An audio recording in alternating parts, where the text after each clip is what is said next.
All right. Welcome everyone to the Potomac and Chesapeake Association for College Admissions Counseling College Fair. We're so excited to have you participating in this event. We have some fantastic schools here with us today. Each will have 6 minutes to share more about their institution, but we'll be around for the entire session to answer questions. My name is Chelsea and I will be your facilitator. Before we get started, a few housekeeping items. Your camera and microphone are off, so the panelists cannot see or hear you. You can use the Q&A button on your screen to type your questions to our presenters at any time. This is just one of many sessions happening, so be sure to check the schedule on the website. This presentation is being recorded and will be available at strivescan.com/PCACAC. All right, and now I'm going to turn it over to our first presenter, and that's the University of California, Santa Barbara.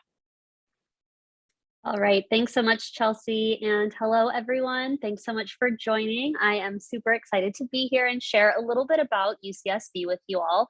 My name is Robin. I'm the Assistant Director for High School Services, and again, just going to be sharing a few things about UCSB that really make this place so special. So we're located about 100 miles north of Los Angeles. UCSB sits in sunny Southern California on a really gorgeous piece of land. A third of our campus is actually situated overlooking the Pacific Ocean, as you can see from my virtual background behind me. Now, we do have a small airport right behind campus, but there are also shuttles that will take you to and from LAX that are through private companies or whatever it may be, that make getting to and from your home in California pretty easy. We are a mid-sized UC campus with about 26,000 students, 23,000 of which are undergraduate students working on their bachelor's degree. So this means that there is hardly any competition with graduate students to get research and internships. Now, in addition to that, we are the largest four-year institution within a 60-mile radius to the north and the south of us, which means that there's not really any competition with students from other larger four-year universities in the area for internships, job opportunities, and things like that. Now, we offer a truly collaborative and engaging undergraduate experience for our students. Our faculty are teaching almost all of our lectures. You really are learning from some of the best. They have the awards to prove it, from 6 Nobel laureates to Pulitzer Prize Award winners and more. And we are ranked as a number 5 public university in the nation. We're also ranked for having the number 1 happiest students for a public school in California. So with that said, it really is, in my opinion, that we have a pretty perfect blend between your academics and your non-academics. Overall, our campus environment offers support to our students. We have our resource centers, tutoring, mentorship programs, tailored advising, health and wellness programs, and much, much more. Now, it's probably comes to no surprise that we ask students to pick a major in the UC application. Now, over 100 majors can be overwhelming to students, so I'll try to break it down very briefly. We have our College of Letters and Science, which offers about 80 programs, including undeclared, and we do not review major when you apply to the College of Letters and Science. So choose what you like, whether that be economics, sociology, or again, even undeclared. Our College of Engineering has 5 majors, and we do admit by major in engineering. Because of this, we need you to list engineering as your first choice major in the UC application. You do need to have pre-calculus or higher by your senior year in order to be a competitive applicant for engineering, so your math grades do matter in our engineering review. Lastly, our College of Creative Studies is a college for students who are really passionate about a particular subject. Maybe they want that long-term research or creative career.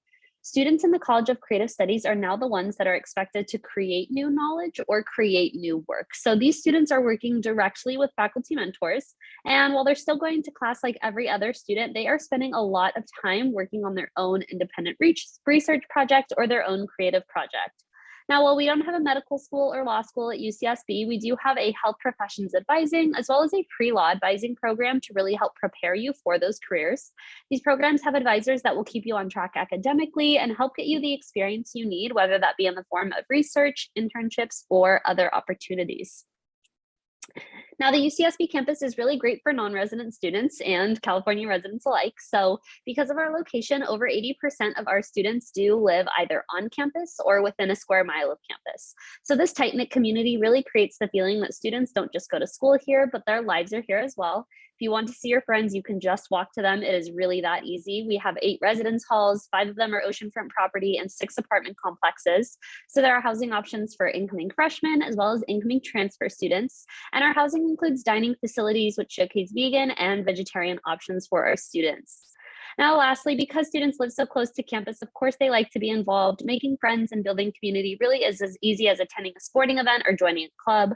Our students have created over 600, I believe it's actually over 700 organizations at this point on our campus, everything from social to active, cultural to political, helping them stay connected, get leadership experience, and build that strong network. And of course, we do have our sports at UCSB, 19 NCAA Division I teams, our club sport teams, intramural sports, and also just our recreation center adventure programs, things like that. Tons and tons of ways to get involved on campus, as well as the support programs that I mentioned. Now, here's a really great slide for you to take a screenshot of. I know that this is being recorded, so you can always refer back to it, but you can see a list of all of our majors at UCSB there at that first link. An estimated cost of attendance can be found using our cost of attendance calculator on our Office of Financial Aid and Scholarships website. The UC application will open August 1st, as it does every year. And if you are a rising senior planning to apply to college this fall, then you can submit your UC application anytime between October 1st to November 30th. It doesn't matter when in that submission period that you submit your application, just make sure you get it in by that November 30th deadline.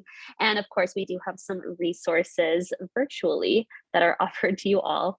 Now, if you have any additional questions, you can always email UCSB for me at sa.ucsb.edu. I will also include my contact information in the chat box. And if you have any questions, please feel free to include those in the Q&A box. Like Chelsea mentioned, I'll be here throughout the presentation. So even though my presentation is over, I'm happy to answer any and all questions that y'all have. All right, thanks everyone. Thank you so much. Next up, we have San Diego State University. Hi, everybody. My name is Adriana Ramirez. I am the admissions counselor for San Diego State University. So to go ahead and get started, we are also located in Southern California. We are located in sunny San Diego. We are the second largest city in California. So what's great about San Diego is it's diverse. It's a great hub for scientific and education. We are also the closest the furthest CSU school. Now there are 23 CSU schools within the Cal State system. SDSU is one of the more popular and impacted universities. Now we are very centrally located within the city of San Diego. We're about 10-15 minutes away from the nearest beach, 10 to 15 minutes away from the nearest airport as well. So very, very close. We're also about 10 to 15 minutes away from downtown. Now, what makes our campus very convenient for students as far as within the city, we have our public transportation stop on campus, which we call our trolley, and our bus station. So again, it does make it very convenient for students to, head down to downtown for an internship or maybe head over to the beach as well for a little study session. Now, there are some great things that we are doing, making an impact nationwide. We are number 30 in Forbes America's for best value colleges. We're top 35 nationwide for our ethnic diversity on campus. And then, of course, my favorite thing about SDSU is we are number 1 in California and number 5 in the nation for our study abroad programs. Of course, this is also prior to COVID. Now, we are a large institution. We have over 34,000 students total. A little over 29,000 of those students are undergraduate. Some of the ways we do love promoting student success are study abroad programs. We have over 300 different study abroad programs. We go to over 65 different countries. We have our career services department. We are an undergraduate research institution, so that does create a lot of internship opportunities for our students. We also have our Weber Honors College as well. And then this is the list of the majors. We have over 90 undergraduate majors to choose from. Now, we are an impacted university. So what that means is year over year, we do receive more applications than seats available. So I always tell my students, truly apply to the major that you would like to pursue. Some majors that are popular that we are known for: international business, nursing, political science, liberal studies, biology, chemistry, communications. So again, lots of majors to choose from. Now, similar to the UC application, when you apply to SDSU, you will need to select a major that you would want to be considered for. Now, if you have no idea what major you would like to pursue, you are more than welcome to select undeclared. You are not looked at any differently, and that does not hurt your application. Now, the only caveat to that is you cannot change into nursing. Nursing is our only direct entry program. So again, if you want to be considered for a nursing major, you do want to make sure you apply to nursing. Now, these are some important admission dates. So our application opens up a little later in the fall, October 1st through November 30th. We are not a part of the Common App. You will find our application on the Cal State Apply website. Now, in alignment with the California State University system, SDSU will no longer require or consider the SAT or ACT as a part of the admission criteria. And now if you have taken those exams, you can hold on to those scores. If you are admitted to SDSU, we will use those scores for course placement. We do try to notify our students as early as March, but it can be a rolling admission between January and March of that year as well. Now, this is what we look at for freshman admission criteria. We look at something called your A through G courses, and these are the subjects that you see here listed on the slide. These should look very familiar, as you should be taking all of these in high school right now. And then we calculate your GPA a little bit differently. We will calculate your grades only utilizing your 10th, 11th, and 12th year through this A through G subjects.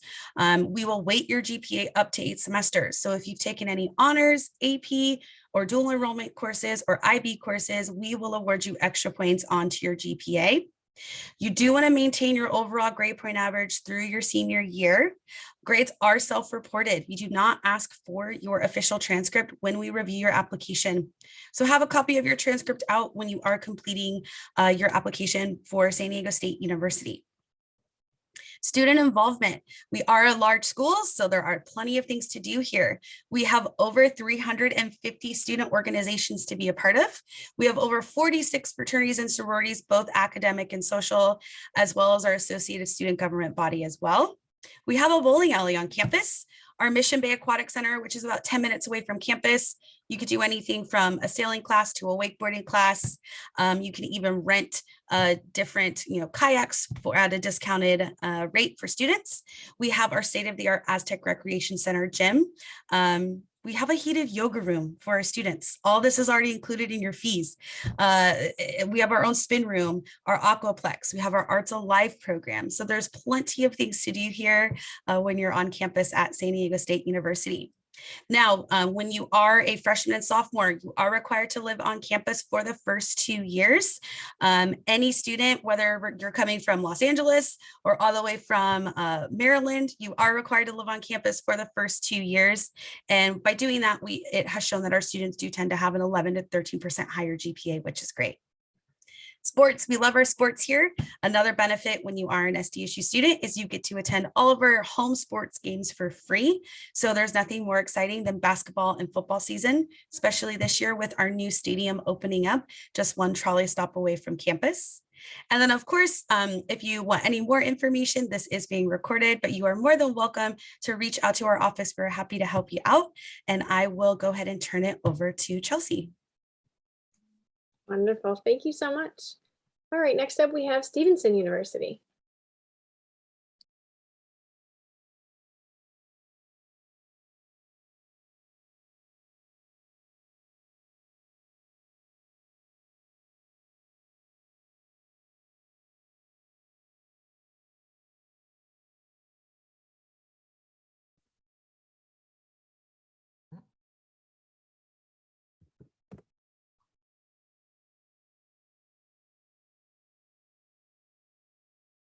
All right, there we go. So sorry about that. Hello, everyone.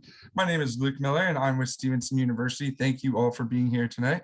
I am going to go ahead and move forward. I do have a lot of slides, so I will be going a little bit rapid fire, but I am going to ensure you all get the information you're looking for. So the first thing I want to highlight is a little bit about our location. For those of us that are from Maryland, you can see that we are pretty central to the state of Maryland. A lot of the major highways really connect.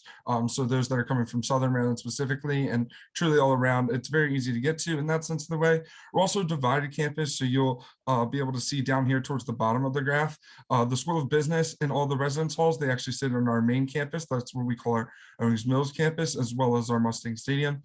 And then if you look to the right of the Mustang Stadium, you'll see a small little brown line. That's actually our Dell Family Pathway that connects our two campuses. So that leads us over to our Manning Academic Center, which has a lot of our School of Sciences, our School of Math is in there, as well as a lot of other things. Our School of Nursing is also in there.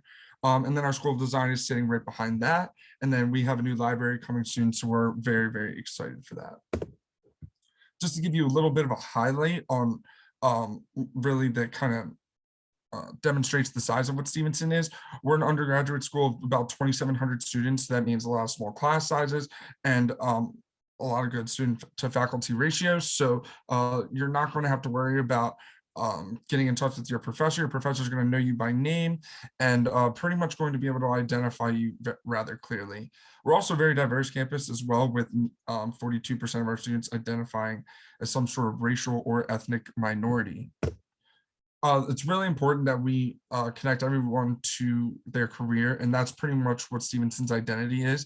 Everyone has to do an internship, a capstone, or a research project before they graduate. And it's really demonstrated to be a strong working system for our students.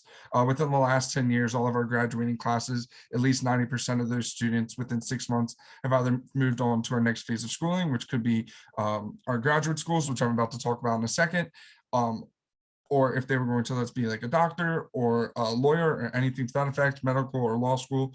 So they're either doing that or they're employed. So like I said, it's a really strong system. I know that we're going to end up recording this, so you'll be able to screenshot this at some point, but these are just a highlight of our majors on all of our different schools. I would say some of our biggest majors include nursing. We're definitely a very big business administration school. As well as sciences. Can't go wrong with biology or chemistry or anything to that effect. Our criminal justice program has a lot of the bachelor's to master's options that I'm going to be discussing in the next few slides. And then we have pre-professional advising programs. Like I said, if you were interested in moving into that next phase of schooling, we'll have faculty and staff on our campus that will be able to really guide you in that direction. Here are some of our bachelor's to master's programs. I'm not going to go ahead and name them all, but as you can see, there are a lot of different options that you can take.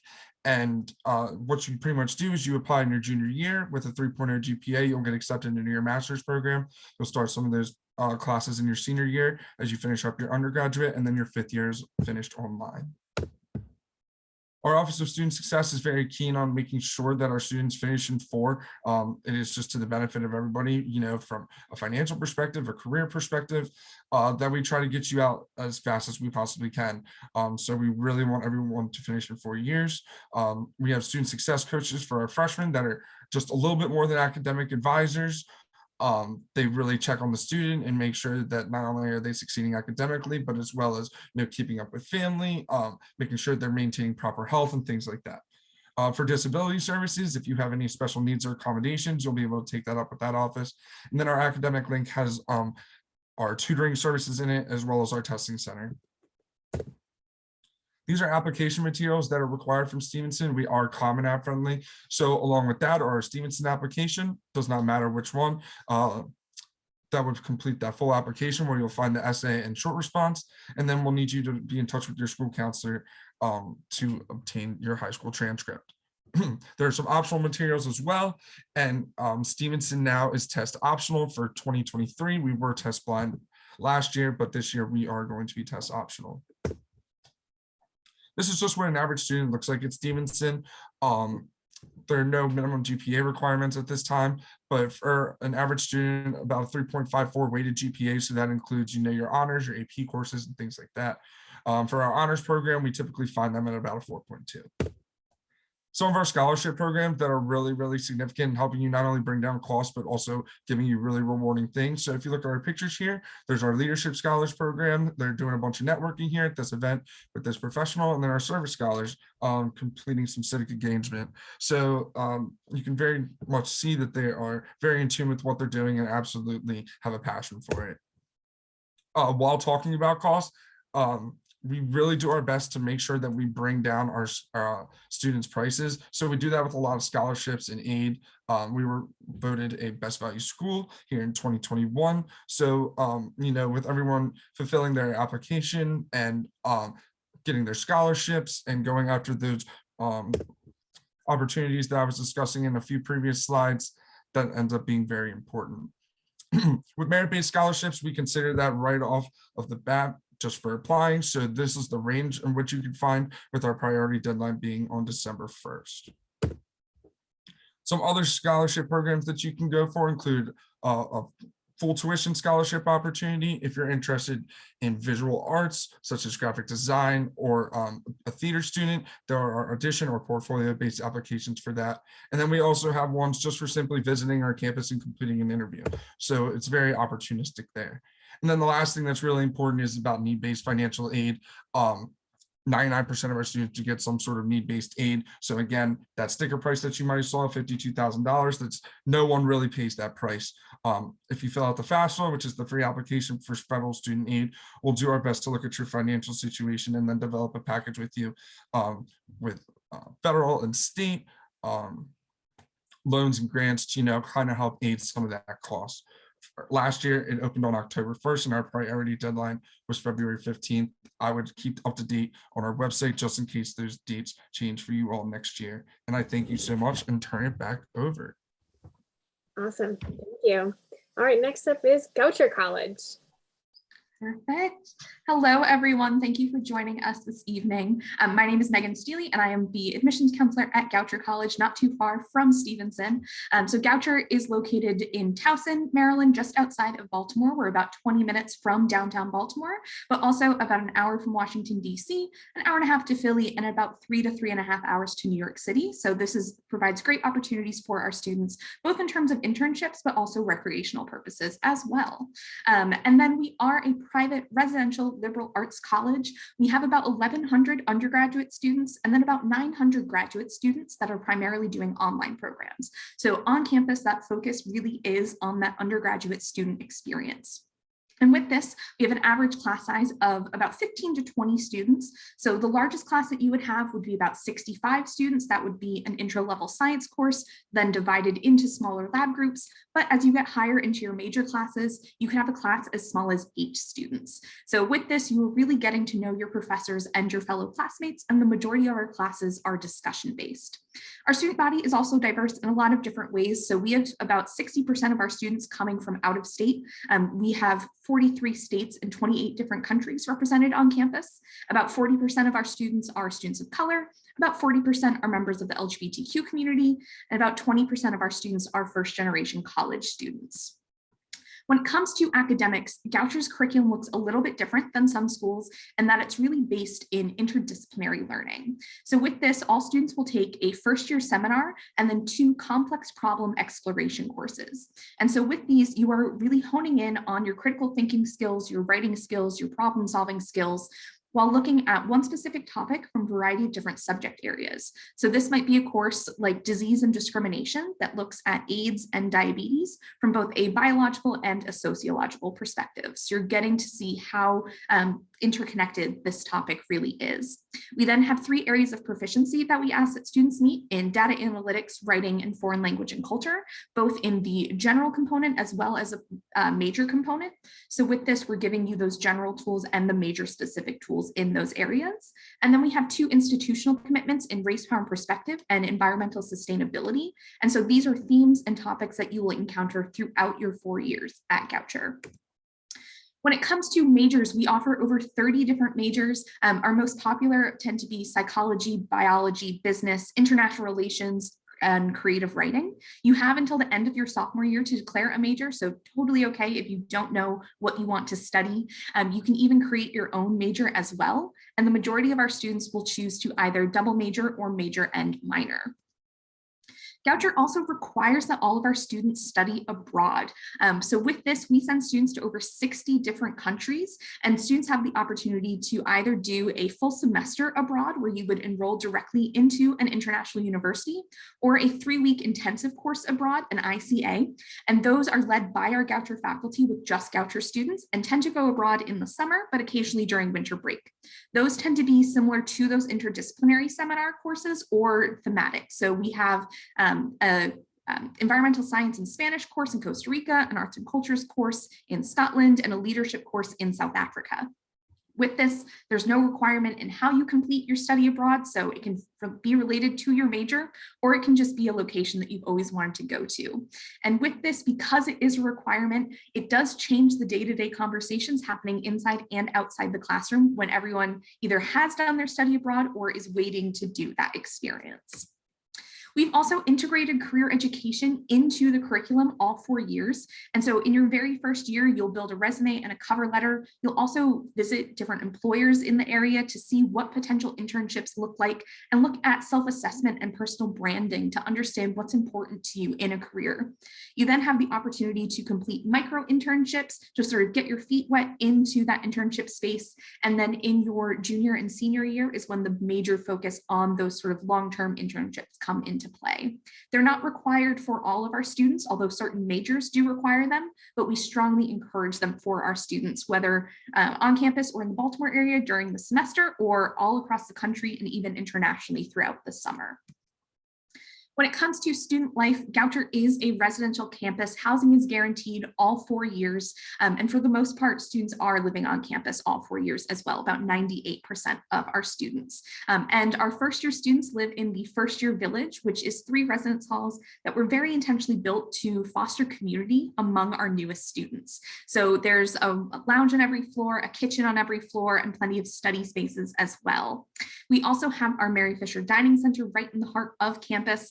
They're committed to doing locally sourced food whenever possible, have a full kosher kitchen, great about any sort of dietary restrictions. And my favorite is the Global Bowl Station. We also have CRE, the Center for Race, Equity, and Identity. And so this was created in 2015 as a resource primarily for students from various marginalized populations as a place to celebrate their identities and connect with one another, but it's also a place of learning across campus as well. We have over 60 different clubs and student organizations, everything from a student government and a cappella groups to a bad movie watching club and a beekeeping club. We also have events held by our student engagement team, including our big spring festival gig at the end of April.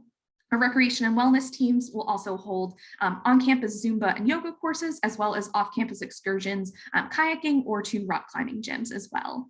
And then we have 21 Division III athletic teams that about 25% of our students are part of. We are also extremely proud to say that post-graduation, 96% of our students are either employed or pursuing education within a year of graduation. And then just quickly, when it comes to our application, we are on the Common App with no application fee. We've been test optional since 2006. All students are automatically considered for and receive merit scholarships ranging from $20,000 to $36,000 per year. And 97% of our students receive some sort of institutional aid through the FAFSA. We are open every day of the week throughout the summer for tours. So we would love to see you come visit our campus and hope to connect further. Thank you. Awesome. Thank you so much. All right, next up we have St. Mary's College of Maryland.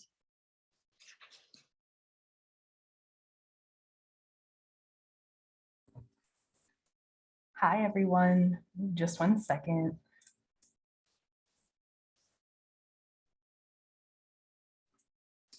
Oh my goodness.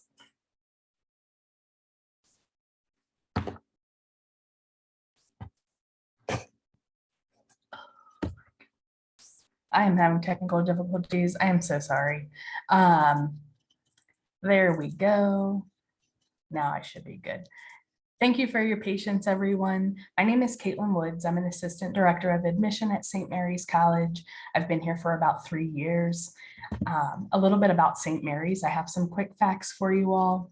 We are located in Southern Maryland, specifically in St. Mary's County, which is about 75 miles south of Washington, D.C., and about 97 miles south of Baltimore. We are a smaller school. We are also public. So we are a small public school in Maryland with about 1,500 undergraduate students. Most of them are Maryland residents, but we do have 27 states represented on campus, as well as 9 different countries. We also have a very small student to faculty ratio of about 10 to 1. You will always be in nice small class sizes, and you will never experience a giant classroom of potentially, 200 to 300 people. The average GPA of our applicants, of our incoming first year students, range between 3.95 and a 4.26, and the middle 50 test scores are a 1260 and a 1330, or a 27 to a 29. About 30% of our students identify as BIPOC, and 25% of students are first generation.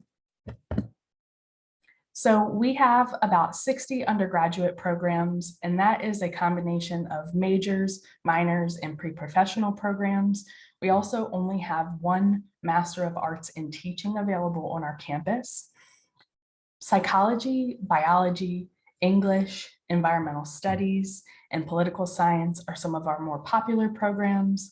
And we recently had our marine sciences program approved by the Maryland Higher Education Commission. And we also have had our business administration major and performing arts major approved as well. LEAD is something we like to explain as learning through experiential and applied discovery. This is a way that we talk about our hands-on learning experiences. And with that said, that's going to culminate our Honors College Promise, which is by the time that our students graduate, they'll have had the opportunity to undertake internships, complete undergraduate research with faculty, or have a study abroad experience. And in fact, 83% of the class of 2020 completed at least 3 high impact practices. So we guarantee the experience for at least one. However, many students do take the chance to do more than one. A little bit about student life, because it's not all about work down at St. Mary's. We have 21 Division III sports. We also offer 73 student clubs or activities. They are performance-based. They are also community service oriented or athletic or even academic. Some of the campus events that students look forward to every year include something we call World Carnival and Bottom County Festival. And in addition to how students like to spend time, so we are located right on the St. Mary's River. And so literally just steps away from your house, you could go kayaking or windsurfing or learn to sail or take a fishing class. There are all kinds of really unique opportunities right in the state of Maryland. And so a little bit about the application process. The most important thing is we like to let our students know that we review applications holistically. And so of the components of the application, all of them tell a story about what kind of student you might be at St. Mary's.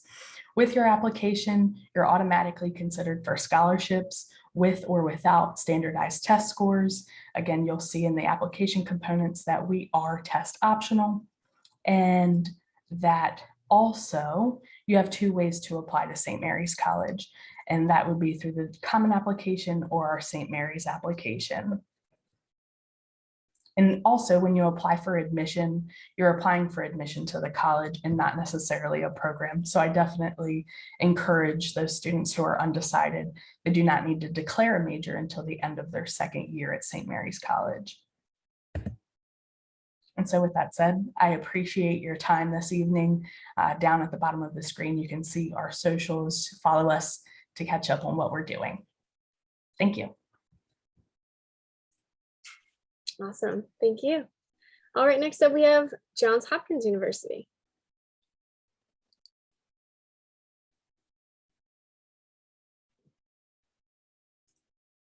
All right. Good evening. Good evening, everyone. My name is Calvin Wise. I am the Director of Recruitment at Johns Hopkins University. I've been here for just over 10 years. So excited to share some information about Hopkins.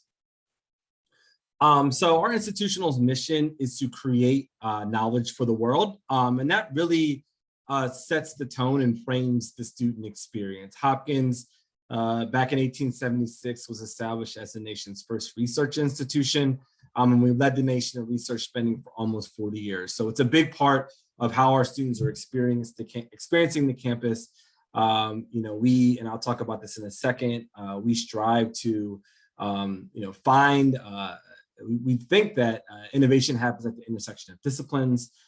We strive to find the answers to the world's most difficult problems in unconventional places. And that pops up in a lot of places across the institution. So I'll talk a little bit about our curriculum because we are a research institution. However, we definitely have more of a liberal arts academic philosophy.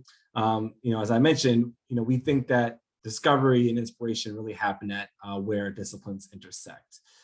So all students, regardless of what your major is going to be, you're going to take a number of humanities, social and behavioral sciences, engineering, natural sciences, and quantitative or mathematical science courses. We are not going to determine which of those core academic areas, which classes within those core academic areas you have to take, but every course in our course catalog has a designation of one of these. And some are cross-listed. So for instance, we have a course called Brain and Communication that is not only a natural science course, but it's also a social science course. So some of them can count for multiple areas, but the idea and the spirit behind it is to ensure that our students are exploring these different areas. So no matter what your major is, you're going to take classes in these different areas. No two majors throughout their 4 years are going to have the same kind of coursework. And it really does create a pretty robust and dynamic campus environment. We have over 50 majors, almost 50 minors. 65% of our students double major or major or minor. A lot of that is due to the interdisciplinary nature of the curriculum. Again, students are encouraged to take classes in different areas, and they really enjoy doing so. And that is not limited by school. So we do have a School of Arts and Sciences and a School of Engineering.